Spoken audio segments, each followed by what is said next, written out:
আমরা তো বরাবরই বলে এসেছি যে আমরা সংবিধান সংশোধন করতে চাই। আমরা সংবিধান সংস্কারের কথা কখনোই বলিনি।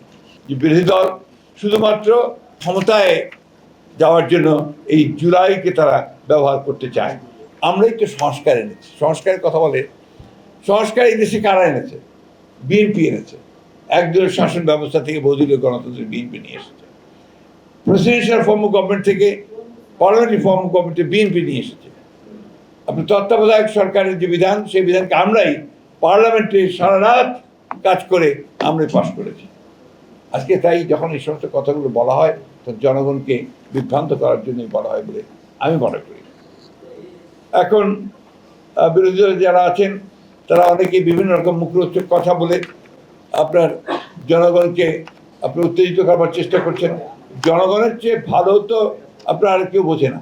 আমরা যতই মনে করি জনগণ কিন্তু সবচেয়ে ভালো বোঝেন, তারাই সেই সিদ্ধান্তটা সবচেয়ে ভালো নেবেন যে আমরা সংবিধান সংশোধনের ব্যাপারে কী বলছি।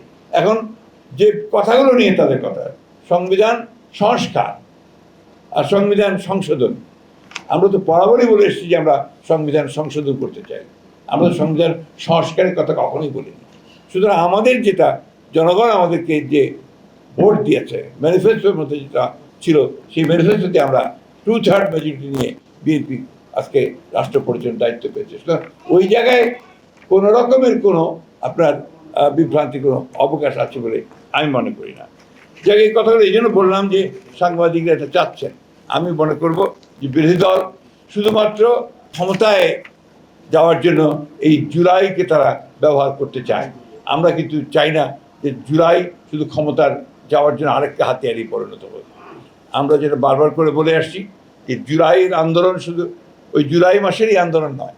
জুলাইয়ের আন্দোলন কিন্তু আমরা দীর্ঘকাল ধরে ফ্যাসিবাদের বিরুদ্ধে দীর্ঘকাল ধরে প্রায় 18-19 বছর ধরে যে লড়াই হয়েছে, সেই লড়াইয়ের ফলশ্রুতি হচ্ছে আমাদের এই 24 জুলাইয়ের আন্দোলনের ফলশ্রুতিতে আমরা সেভাবে এসেছি। আমাদের এই বিএনপির সম্পর্কে অনেকে অনেক কথা বলে। বিএনপির 60 লক্ষ মানুষের বিরুদ্ধে মিথ্যা মামলা হয়েছে। বিএনপির প্রায় 1700 নেতা কর্মী গুম হয়েছে। বিএনপির কয়েক হাজার মানুষ হত্যা হয়েছে এই ফ্যাসিবাদের বিরুদ্ধে লড়াই করতে গিয়ে। সুতরাং এই কথাগুলো বারবার করে আমাদেরকে বলতে হয় এই জন্যে যে অনেকে এটাকে একটা বিভ্রান্তির সৃষ্টি করতে যাচ্ছেন। আমি একটা কথা আমার প্রায় মনে হয় যে আমরা ওইখান থেকে সরে যেতে চাই কেন? ডেমোক্রেসি থাকতে আমাদের প্রবলেমটা কোথায়?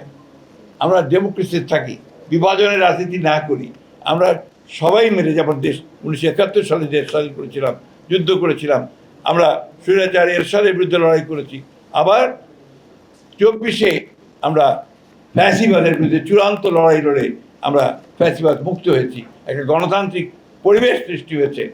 সবাই মিলে আমরা এটাকে আজকে সেই জায়গায় নিয়ে যেতে পারি যেখানে আমাদের সেই লক্ষ্য রেখে আমরা পৌঁছতে পারবো। সমস্যা এত সহজ নয়, তো জটিল।